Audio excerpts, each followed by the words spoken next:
Welcome back to my channel, and for this video I will be showing the rest of the records I found in January. And I know I'm late in uploading this video. I've been busy with school and whatnot, but it's better late than ever. So without further ado, let's begin by showing this Rupert Holmes album I found for free, and it still has a shrink wrap on and a hype sticker and even the original price tag. And obviously this has the Pina Colada song on here.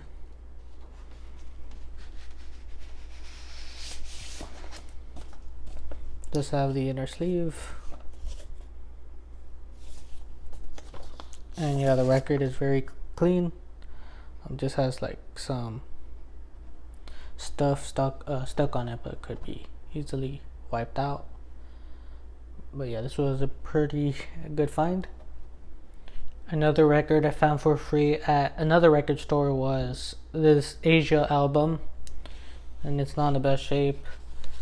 I believe it's water damage on top on both sides. Some part right here. But other than that, everything else is pretty good. Here's the inner sleeve again with like that yellowing on the sleeve, and it's even more apparent here.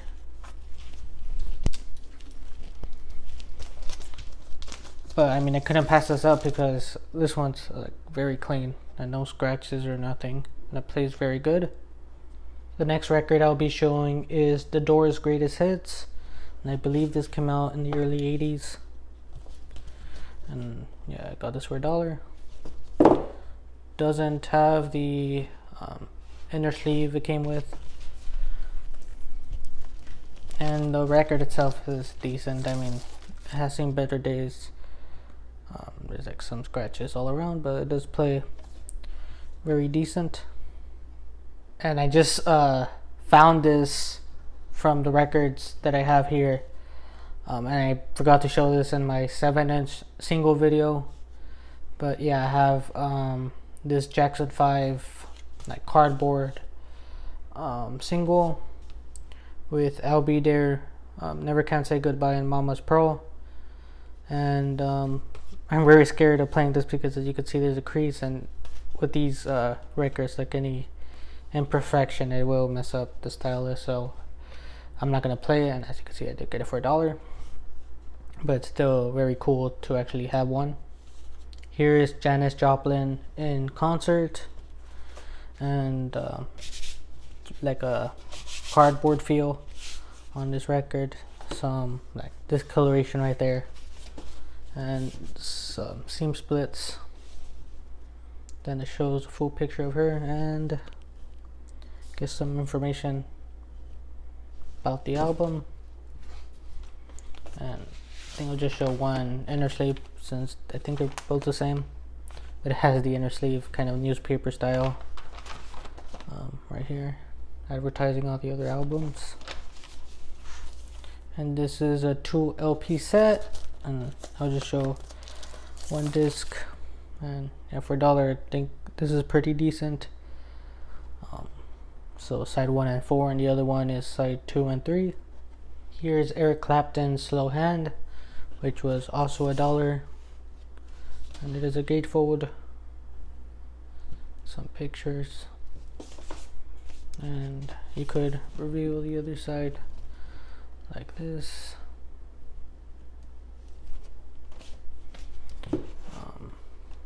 Does have an inner sleeve, but it's just a blank one. And here's the record, and it's pretty good. Something right there. Other than that, on the label, the record itself is pretty good. Here's Creedence Clearwater Revival, Willie and the Port Boys. I don't know if this is their first album or second, but it is one of their early ones. And I also got this for $1. This one I think just has a blank white sleeve.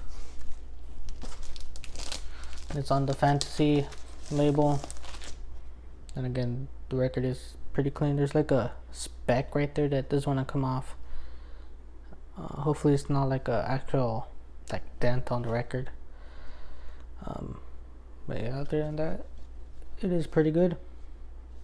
Now I'm going to show some Chicago albums, which I also got for $1 each, and I believe this is like their greatest hits compilation. I don't know what number it is. Here is how the inner sleeve looks like, and yeah, the record is pretty clean.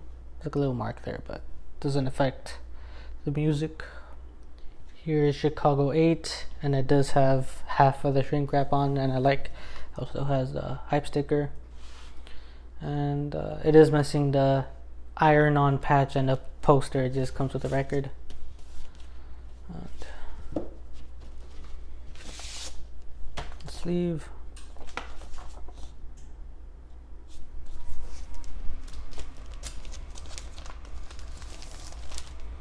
And here's how the label looks, and yeah, the record again is pretty good.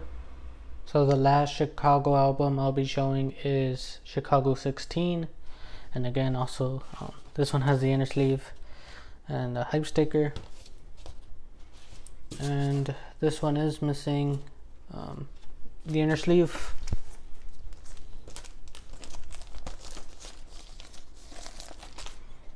Here's a record and a label. Here is Heart's Dreamboat Annie that I also got for $1. Here's the gatefold with all the pictures. The back, all the tracks included. It does have the inner sleeve, which is pretty hefty.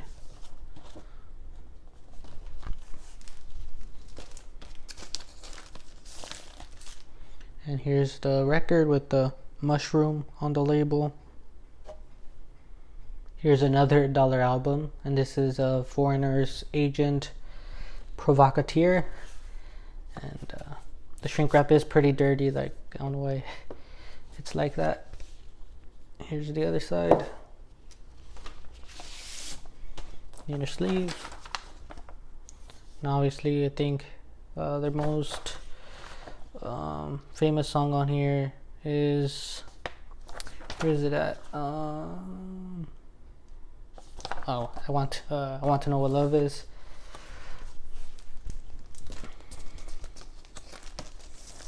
Here's the label with like the cover on it, and I almost forgot to point out that there's like a chew mark in the bottom, but I mean, it's only a small portion of the cover, so it doesn't really matter, and the record itself also plays very good.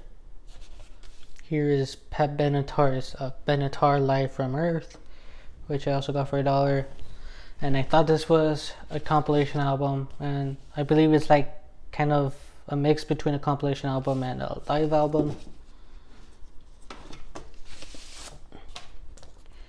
And here's the inner sleeve with some pictures.